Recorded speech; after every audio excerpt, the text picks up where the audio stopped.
하나님을 원망하게 되는 순간들은 누구에게나 찾아올 수 있습니다. 우리가 살아가면서 마주하는 고통과 슬픔, 이해할 수 없는 상황들 앞에서 왜 이런 일이 일어나는지, 왜 하나님이 이런 고통을 허락하시는지를 묻다 보면 원망의 마음이 스며드는 것은 너무도 자연스러운 일입니다. 사실 그런 마음 자체가 인간적이라 생각합니다. 우리의 약함과 한계를 드러내는 감정이니까요. 그래서 먼저 그 마음 자체를 정죄하지 않으셨으면 좋겠습니다. 그저 그 마음을 있는 그대로 인정하고 하나님 앞에 내려놓는 것에서부터 시작했으면 합니다. 원망 속에 있는 당신이 혼자라고 느끼지 않았으면 좋겠어요. 성경에도 하나님께 자신의 감정을 솔직히 쏟아낸 사람들이 많습니다. 욥을 생각해 봅시다. 그는 가정과 물질, 건강을 모두 잃는 끔찍한 고난 속에서도 하나님께 자신의 슬픔과 괴로움을 쏟아놓았습니다. 그는 때로 원망에 가까운 말을 하기도 했지만 그런 과정 속에서 결국 하나님을 깊이 만나게 됩니다. 같은 맥락에서 시편 작가들도 수많은 시에서 하나님께 절규하고 질문을 던지며 그들의 고통을 고스란히 드러냅니다. 하나님께 감정을 숨기지 않는 것, 괴로움을 말하는 것 자체가 한편으론 하나님과의 관계 속에서 여전히 그분을 의지하고 있다는 표현일지도 모르겠습니다.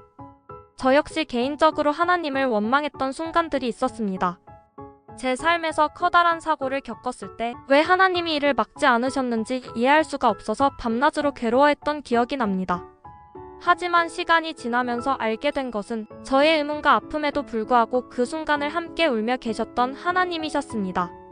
처음에는 그것을 느끼지 못했지만 점차 그분의 위로를 경험하면서 제 감정을 솔직히 드렸던 것이 하나님과 더 가까워질 수 있는 계기가 되었음을 깨닫게 되었죠. 성경은 우리에게 무엇을 말할까요? 성경 로마서 8장 28절은 이렇게 말합니다.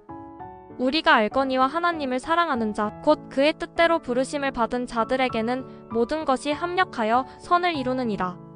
우리가 이해할 수 없는 상황 속에서도 하나님은 그것을 사용해 선한 결과를 이루십니다. 그것은 때로 우리가 지금 당장은 볼 수 없는 일일 수도 있지만 하나님의 큰 그림에서 우리는 그분의 선하심을 점점 더 알아가게 됩니다. 또한 예수님도 고난 중에 하나님께 질문하셨습니다. 십자가 위에서 예수님께서는 나의 하나님, 어찌하여 나를 버리셨나이까? 라고 부르짖으셨습니다. 그 순간 예수님도 고통 속에서 버림받은 것 같은 그 마음을 솔직히 표현하셨습니다. 그러나 그러한 기도가 결국 하나님께 모든 것을 맡기고 의지하는 기도가 되었던 것처럼 우리의 원망과 질문도 그 방향으로 나아갈 수 있습니다. 루이스는 고통에 대해 이렇게 말한 적이 있습니다. 하나님은 우리의 무지와 혼란을 외면하지 않으신다. 고통 속에서 하나님은 우리를 더욱 강하게 부르신다. 고통 속에 하나님께 물음을 드리는 것은 우리가 하나님께 더 가까이 나아가도록 돕는 과정일지도 모릅니다. 그렇다면 우리는 원망의 감정이 생길 때 어떤 선택을 할 수 있을까요? 먼저 그 감정을 억누르거나 스스로를 정죄하지 말고 하나님 앞에 솔직히 말해보세요. 기도로 우리의 마음을 내려놓는 것이 첫 걸음입니다. 그리고 하나님의 말씀과 약속 속에서 위로를 찾는 것도 중요합니다. 우리의 감정이 의심과 아픔으로 가득할지라도 그것을 통해 더 깊은 신뢰와 회복으로 나아갈 수 있음을 기억했으면 합니다.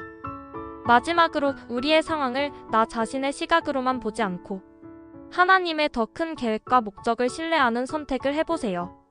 선택의 권한은 여러분에게 있습니다. 다만 하나님께 마음을 열고 그분의 음성에 귀를 기울일 때 분명 새로운 깨달음과 평안을 경험할 수 있을 것입니다. 여기까지 시청해주셔서 감사합니다.